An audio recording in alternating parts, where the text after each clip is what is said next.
there will be a lot of people in the Trump environs, if you like, a lot of people in his transition team, and amongst people who are taking up positions in the Middle East in his new administration, who will be saying, yes, this is the time to organize a major pushback against Iran using this.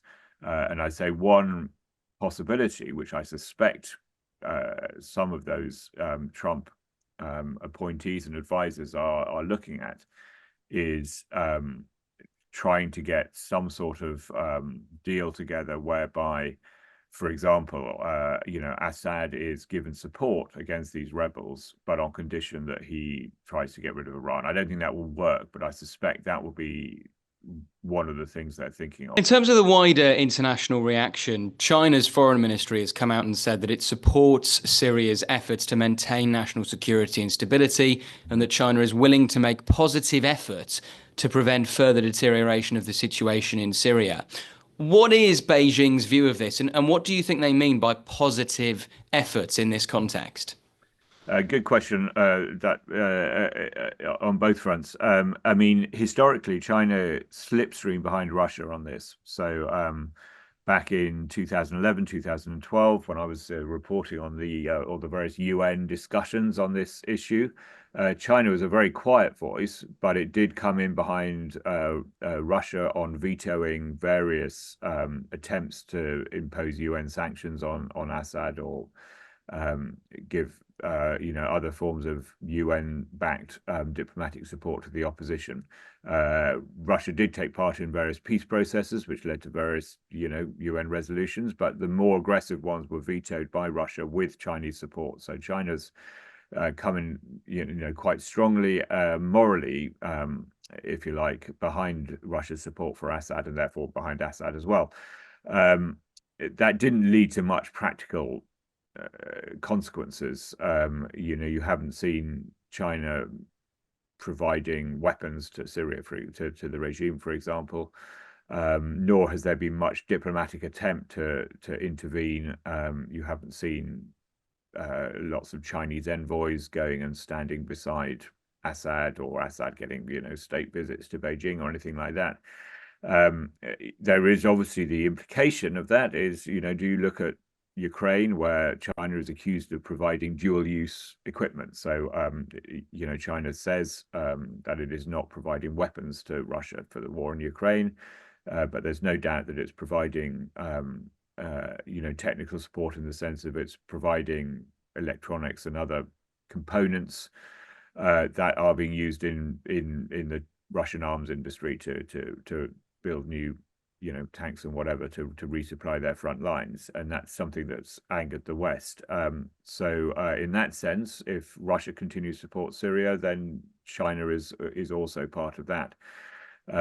Is there some hint there that China regards this as such a priority that it would go one step further in actually providing money or arms to Syria? That would be a great break with Chinese military tradition, which is not to get involved in these conflicts far away in such a direct way. And I suspect it doesn't really regard it as part of its own vital national interests. But who knows? It has close ties with Iran as well. Gets lots of its oil from Iran. So through these various backdoor means, you may see it sort of lending support in more physical ways. And then if you're the US, either the outgoing Biden administration or the incoming Trump administration, how are you viewing this? Are you viewing this as a potential way to further weaken Iran, and so potentially a positive development? Or are you viewing this as bringing fresh turbulence to a region that doesn't need any more?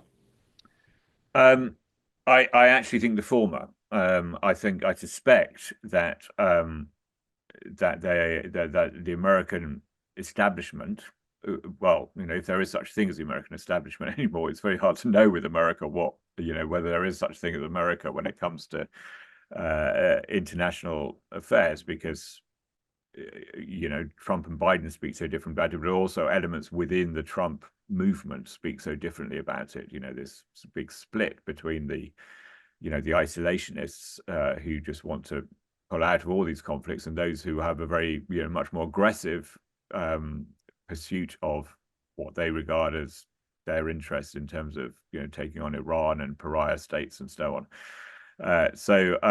It's a very complex issue for America, just because America is a very complex place for all these issues at the moment. The Biden administration, Jake Sullivan, the national security advisor, said the other day, he said, obviously we're not in favor of Hayat Tahrir al-Sham, which is a terrorist group, and we're not in favor of chaos, but we're not against anything that puts pressure on the Assad regime. So I paraphrase, but he showed the ambiguity there.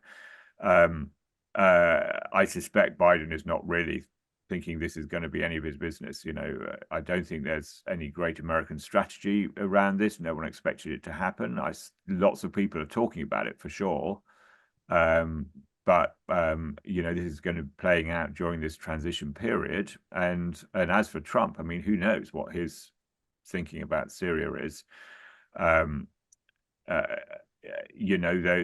will be a lot of people, and all I can say is there will be a lot of people in the Trump environs, if you like, a lot of people in his transition team, and amongst people who are taking up positions in the Middle East in his new administration, who will be saying, yes, this is the time to organize a major pushback against Iran using this.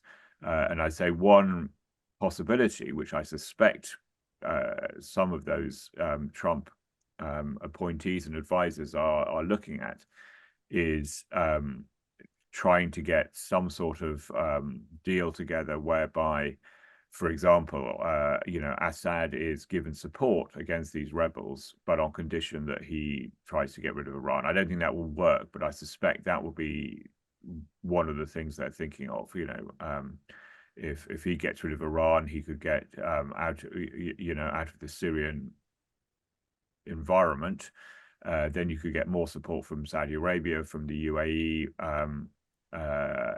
to rebuild Syria, more money to rebuild Syria, and that would cut off, Iran's supply line to the border with Israel, to groups in Syria and Lebanon that are sending rockets into Israel.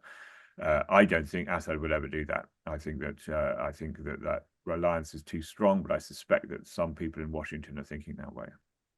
And just finally, Richard, where do you see things on the ground in Syria going from here? Do you think that the Assad regime may be able to regain control relatively quickly and it'll return to being, as you described it, almost a frozen conflict? Or do you think this reignition of the civil war is going to continue for some time? No, I mean, if you wanted me to sort of sketch out what I think will happen, I mean, on the basis of, I might be right, I might be wrong. I mean, it's a very fluid situation, and no one predicted what has happened. So my guess that the most likely thing that will happen is that in the next week or so, you will see the regime start to get its act together. I'd say the advance is already slowing. I suspect a new front line will emerge across northwestern Syria, between Hama and Aleppo.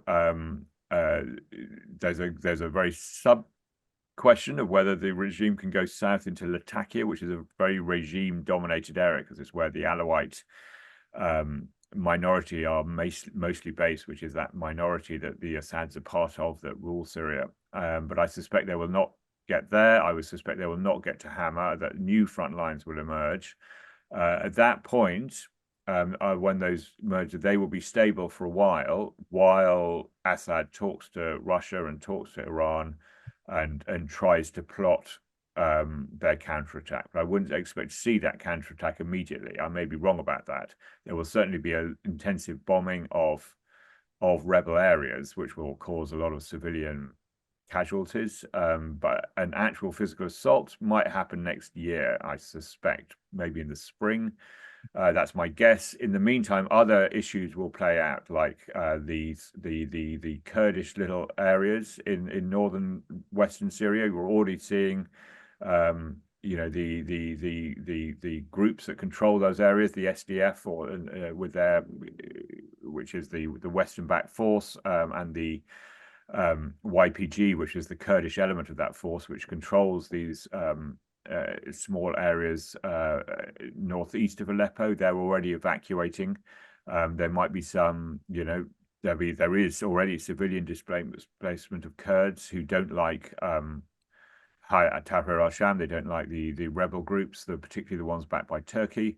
So there's going to be a lot of other sort of little subplots in this story. There'll be realignment in northeast as the SDF absorb those refugees, work out how to deal with the new security environment that they face. All these there'll be things going on in the south where there are already, more skirmishes between rebels who had laid down their weapons in 2016 and between 2016 and 2019 in the south and were formerly under Assad rule, but there's skirmishes there going on. So there'll be lots of other things going on, but I suspect that main front line will stabilize, and then I suspect you'll see a counterattack by the regime, backed by Russia, backed by Iran and its militias when they've got their act together. Richard Spencer, really appreciate your insight and your expertise. Thank you so much for joining us today on Frontline. Thanks a lot. Cheers. Thank you for watching today's episode of Frontline. For early access to our videos, member-only Q&As and live streams, then sign up for a membership via the link in the description. And for the latest news and breaking stories, listen to Times Radio and follow us at thetimes.com.